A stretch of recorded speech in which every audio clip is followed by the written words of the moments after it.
गोपालगंज में गंडक का जलस्तर पहले से थोड़ा कम हुआ है, लेकिन लोगों की मुश्किलें कम नहीं हुई हैं। यहाँ बाढ़ से जूझ रहे लोगों को बाहर निकालने के लिए एनडीआरएफ लगातार रेस्क्यू ऑपरेशन कर रही है। एनडीआरएफ की टीम के द्वारा जिले में अब तक 10,000 से ज्यादा लोगों को बाढ़ से बाहर निकाला जा चुका है। एनडीआरएफ की 3 टीम गोपालगंज जिले में तैनात की गई है। इसके अलावा एसडीआरएफ की टीमों को भी तैनात किया गया है। एनडीआरएफ की टीम सदर प्रखंड, मांझागढ़, बरौली, सिधवलिया और बैकुंठपुर प्रखंड में 2 सप्ताह से रेस्क्यू कर रही है। टीम के द्वारा आम आदमी से लेकर जानवरों को भी बाहर निकाल रही है। गाय लेकर आ रहे हैं, उस पार से हुआ है ना, उसके उस तरफ मकान में 3 दिन से फंसा हुआ था, उस पार लेके आ रहे हैं इसको बोर्ड द्वारा एनडीआरएफ के। तो क्या क्या लेके आए आप? अभी हम लोग 2 गाय लेके आए, उनके था बच्चा और 4 आदमी थे फंसे हुए, उसमें 4 से 5 फीट पानी था मकान में, निकाल के लेकर आ रहे हैं। तो अभी लोग फंसे हुए हैं? 3 आदमी और हैं, उनके द्वारा जा रहे निकाल के लाएंगे, बाकी सब निकल गए।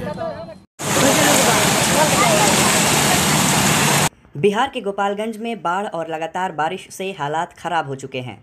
बीते कई दिनों से सुर्खियों में रह रहे गोपालगंज ने मानो जैसे सरकारी अव्यवस्था की पोल खोलने की ठान ली है। गोपालगंज में पुलिया और सड़कें बहने के बाद अब बांधों के टूटने का सिलसिला शुरू हो चुका है। गोपालगंज में बांधों की मौजूदा स्थिति: मांझा प्रखंड के पुरैना में सारण मुख्य तटबंध टूटा। मांझा प्रखंड के पुरैना गांव के पास रिंग बांध टूटा। बरौली के देवापुर में सारण मुख्य तटबंध टूटा। बरौली प्रखंड के देवापुर में रिंग बांध भी टूटा। जादवपुर के रजवाही में गाइड बांध टूटा। बैकुंठपुर प्रखंड के पुरैना में सारण मुख्य बांध भी टूटा।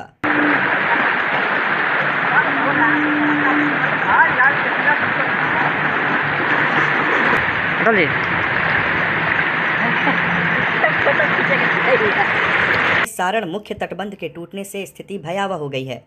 बाढ़ के पानी से दर्जनों गांव प्रभावित हो गए हैं। नदी का पानी लगातार नए गांवों में प्रवेश कर रहा है। गांव में फंसे लोगों को सुरक्षित स्थानों पर पहुंचाया जा रहा है, लेकिन चारों तरफ हाहाकार मचा हुआ है। दिल्ली से असम को जोड़ने वाली ईस्ट एंड वेस्ट कॉरिडोर यानी NH-28 भी बाधित हो गई है।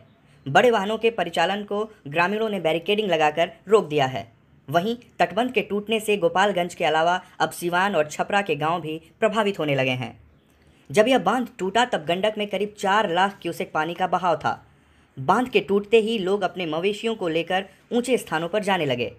आसमान से हो रही लगातार बारिश और नीचे पानी के तेज बहाव ने लोगों की मुश्किलें दोगुनी कर दी। उनके घरों के आसपास पानी फैलने लगा। गुरुवार की आधी रात जैसे ही बांध टूटा, लोगों में अफरा तफरी मच गई।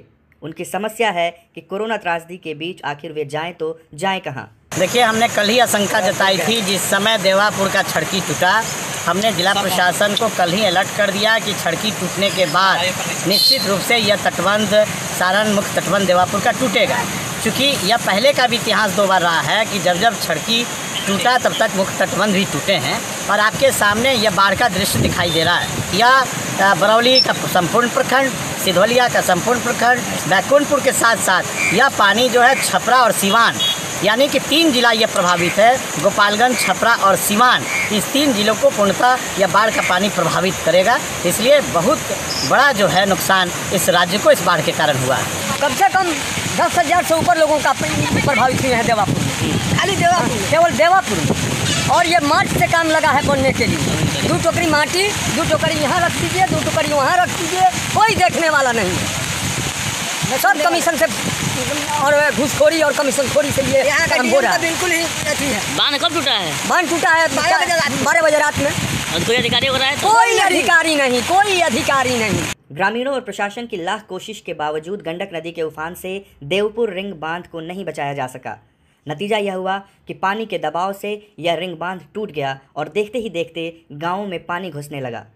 इस पानी का दबाव अब सारण मुख्य तटबंध पर भी पड़ेगा। इससे चिंतित जिला प्रशासन के आला अधिकारी मुख्य तटबंध पर कैंप कर लोगों को बाहर निकलने की अपील कर रहे हैं। हालांकि सारण का मुख्य तटबंध भी कई जगहों पर क्षतिग्रस्त हो चुका है। वहीं दूसरी तरफ मांझा प्रखंड के भैंसही गांव के पास पुरैना रिंग बांध में रिसाव शुरू हो चुका है, जिससे ग्रामीणों में अफरा तफरी का माहौल है। रिसाव के संभावित खतरे को देखते हुए स्थानीय लोग पूरी मुस्तैदी के साथ बांध को बचाने की कोशिश में लगे रहे। दरअसल गंडक के बढ़ते जलस्तर के कारण बांधों पर दबाव बनना शुरू हो गया है, जिसके कारण पुरैना में मौजूद रिंग बांध में जगह जगह छेद होने लगे हैं। कई जगह बांध ज़्यादा क्षतिग्रस्त हो गए हैं, जिससे ग्रामीणों की चिंता बढ़ने लगी है। बांध में हो रहे रिसाव को देखते हुए स्थानीय ग्रामीण बांध को बचाने के लिए बोरी में भरी हुई मिट्टी को रिसाव वाली जगह पर डालकर उसे बंद कर रहे हैं। कुछ यही हाल सिकटिया छरकी का है, जहां रिसाव तेजी से हो रहा है। इस रिसाव को बंद करने के लिए ग्रामीण व जल संसाधन विभाग के अभियंता और अधिकारी लगे हुए हैं। फिर भी गंडक नदी के पानी के उफान से दबाव लगातार बना हुआ है और स्थिति अभी नियंत्रण में नहीं हो पाई है। ग्रामीणों में दहशत बढ़ती जा रही है। कोई ना प्रशासन आया ना, कोई यहाँ पे कोई सुविधा है ना कुछ है। सब लोग मर रहे हैं, देखिए सब लेबर हम लोग गांव का लड़का लोग लेके आके अपने हम लोग खट रहे हैं सुबह 5-6 बजे से। यही का कहना है कि लगातार यहीं पर हम लगातार अभी हम लोग दिख रहा है। पूछिए यहीं पे अभी हम लोग देखिए अभी दतुआ लिए हाथ में, सुबह से मर रहे हैं हम लोग यहीं पे। कोई यहाँ सुविधा नहीं है। बोरा अपने से हम लोग सब उठा के डाले हैं। लेबर लोग है रखा हुआ है ठेकेदार, लेकिन कितना करेगा लोग अपने से हम लोग सब गाँव का लड़का सब लोग आदमी मिल के कर रहे हैं। कोई कानूनी व्यवस्था नहीं है।